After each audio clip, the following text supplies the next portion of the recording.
One of the sickest things, literally and figuratively, about the Death Guard are their plagues, a spread of debuffs they foist on their enemies whether they like it or not. Unfortunately, you're stuck with just one plague per game. That is, unless you're running the Champions of Contagion Detachment, a power armor-centric force all about changing up your plagues and buffing your infantry. If you'd like to read more about this detachment, and all the rest, head over to Goonhammer.com, link in the description. Detachment Rule: Manifold Maladies. At the start of the battle round, you can select one of the plagues listed in the Nurgle's Gift rule to be your chosen plague instead of any one previously listed. Most of the time, this won't be a huge benefit. You'll usually have an obvious correct choice for your opponent, and even then, the abilities might not matter much. Taking Skullscore Blight for -1 to be hit early on doesn't help you since you'll be outside of contagion range. The big benefit here is being able to switch to Scabrous Soul Rot late in the game, when -1 to OC and leadership will pay off big by letting you flip and maintain control of objectives. Otherwise, you're likely to sit on Rattlejoint Ague for -1 to enemy saves or Skullscore Blight for the rest of the game. The real value comes from being able to double up on plagues via stratagems and enhancements. Said enhancements are each locked to a different power armored character.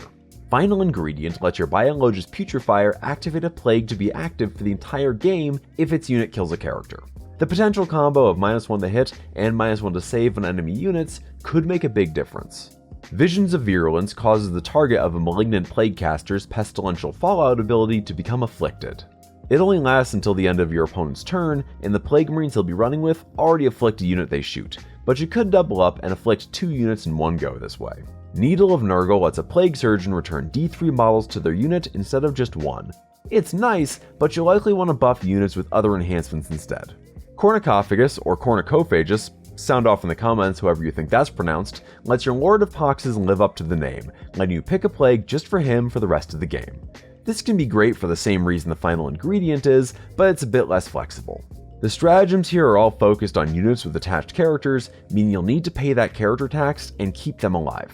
Blessings of Filth lets an attached unit crit on 5s for the shooting or fight phase. The Biologist Putrefier already does this, but getting to slam this on Terminator units is a novel bonus. Malignance Magnified lets an attached unit reroll hit and wound rolls against a unit below half strength in either the shooting or the fight phase, letting you fish for lethal hits or, even better, devastating wounds with the Lord of Poxes. It's great for finishing off a tough unit. Grotesque Fortitude gives a flat +2 toughness for an attached unit for a phase. Toughness 8 Plague Marines, Toughness 9 Terminators, or even Toughness 6 Poxwalkers with Typhus are going to be a pain to remove. Rabid Infusion only works on a unit with 2 attached characters, but it gives them fights first for the phase. This is always handy, especially with the Foul Blight Spawn's ability moving to once per game. Mobile Vector lets a character move from one unit to another, provided they're close enough and they could normally attach to that second unit anyway. It's one of the most niche stratagems in the game, but maybe you'll get a character sniped out of a unit or move a character out of a unit that's about to die. It's so situational it's hard to consider. Death's Heads has your Biologist Putrefier infect an enemy unit with all 3 plagues. Being able to impose that many debuffs on something for just one command point is a deal you can't get anywhere else. With this detachment, you're looking at a classic Rhino Rush. Load your metal boxes with Plague Marines and as many attached characters as you can. Back those up with a unit or 2 of Death Shroud with Lords of Contagion. Ideally, you want to get the Final Ingredient to kick off early so you can rock 2 plagues for the whole game. And you want to be afflicting as much stuff as possible to take full advantage of that. Now let's go over the strengths and weaknesses.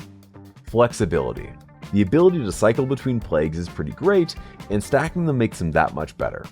Support for stuff you're doing anyway. You are always going to have characters attached to your Plague Marines, and this detachment provides some great buffs to those units. Great stratagems. Death's Heads and Grotesque Fortitude are fantastic tools to have in your back pocket, and the rest, outside of Mobile Vector, are all valuable too. But unfortunately, you usually only need one plague. There's almost always a right choice for your plagues, so switching between them doesn't always have a ton of value. This detachment's also probably too focused. The laser focus on attached units means all of your units in this detachment will have inflated costs with them if they want to benefit. And those characters make you a ripe target for assassination. This list opens you way up for assassination as a secondary since you'll be taking so many characters. We're pretty split on this one in the very real and very physical Goonhammer offices. On the one hand, plagues are a funny thing and they don't need to be cycled all that often. But on the other, the stratagems are great and stacking plagues can be very strong. Overall, this seems like a fun detachment to mess around with a couple cool builds hiding in there. Chances are, if you're running Death Guard, you probably already have most of what you need to try this one out, so give it a go. If you too want to play Gotta Catch 'em All with the gifts of Nurgle, head over to Goonhammer.com for sample lists, painting articles, and more. While you're there, consider supporting us on Patreon for bonus podcasts, Discord access, and some other cool stuff. Lastly, subscribe to us here on YouTube for all the latest in this non-stop 40k release schedule. I've been Contagion McMalady, hoping that Three Stooges syndrome protects me from this trio of plagues. Thanks for watching.